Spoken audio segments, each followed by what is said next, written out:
Recently, I had some hands-on time with the Callisto Protocol, the upcoming sci-fi horror game from Dead Space creator Glenn Schofield. Aside from the obvious Dead Space similarities and impressive presentation, the thing that struck me the most was the surprising level of difficulty. In almost every situation, death was only one wrong move away, but an unexpected benefit of my regular missteps was being able to witness the huge variety of gory death animations that developer Striking Distance Studios has created. From being violently sucked into industrial fans, to having half my head bitten off in a single chomp, I was taken aback but also extremely entertained by the incredible levels of brutality. Much like recent Mortal Kombat games, the violence always felt like the right amount of slapstick and was extremely tongue-in-cheek, or tongue hanging out of cheek in this case. The violence was extreme, but never in a way that encouraged you to look away. I became enthralled by what grisly fates could be next, so much so that I began allowing my character to die over and over, just to see what I'd get next time.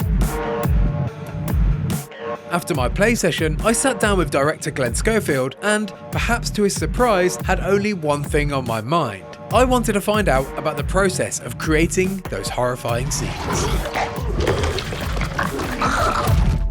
Schofield explained that the design philosophy was, can we make death a feature? When you see the same death 1,000 times in games, it's not a feature, it's just the conclusion of that. We wanted to try and make something entertaining.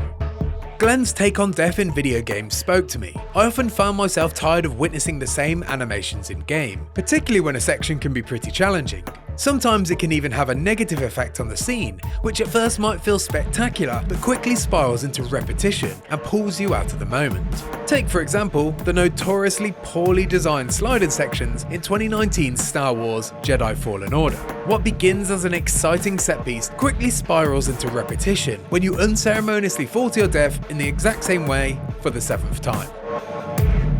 But from what I've seen so far, the Callisto Protocol doesn't have that problem. Whether you're literally sliced in half, or your head explodes after a point-blank execution, these animations never fail to keep you enthralled with their unprecedented levels of brutality. Schofield shared with me that, as far as like, oh, let's do the most devastating horrible thing, it wasn't like that. It was just trying to do something different and in your face, but it wasn't trying to achieve anything other than people going, oh, that was cool. Despite only playing for just over an hour, I saw at least 9 different death animations, each more gnarly than the last. I then decided to ask an enthused Schofield, after reacting to my use of the word gnarly, how many death animations there are in total. I don't know how many actually, because we still have a couple more that the developers want to add. They wrote to me yesterday and said, we've got 3 more, can we add them in? And I'm like, I don't think so, but we'll look into it. So there are quite a few, but I don't know the number offhand. Clearly, the developers at Striking Distance Studios have a passion for creating these monstrosities. Despite leading the charge, Schofield shared that the vision for these animations was certainly a team effort. The truth is that we open it up to a few people. The animators love to come up with them because in lots of ways they know what they can do with the character. I'll throw out some ideas, but I've got to give props to my Chief Creative Officer, who's been with me since before Dead Space. He continues to like that angle. The combination of unrestricted violence mixed with a disgustingly effective sound design had to have its limits though, especially without jumping into the over-the-top parody-like Mortal Kombat fatalities deep end. I asked Schofield if his encouragement for the animators to express brutality had ever gone too far, and then, emphatically, with a cheeky smile across his face, he simply said no. And he shared that the only limitations that they had been technical ones. Some of them are too complex for the rigging, so we'd have to be able to recreate the rigging, which is tough, but we learn for next time. We're like, okay, we've got to remember to keep the rigs open for that kind of thing. So where does the inspiration come from? How do these ideas for entertaining yet gnarly death animations manifest? A few of them just came natural. We had a big mouth, so let's bite off a head. But the cool thing was that we only bit off half his head.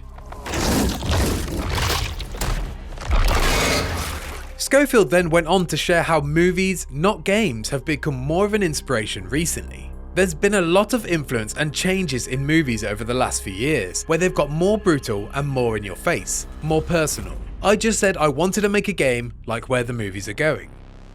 Take ripping the jaw. I saw them do that against dinosaurs in King Kong, so I was like, okay, let's get that in here.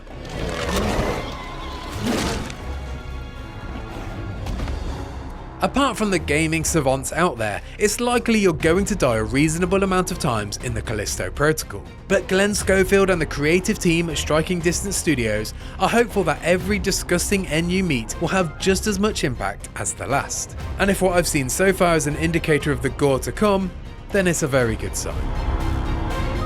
And if you like that video, why not check out Glenn Schofield talking about the game's comparison to Dead Space and his return to space horror. And for everything else the Callisto Protocol, stick with IGN.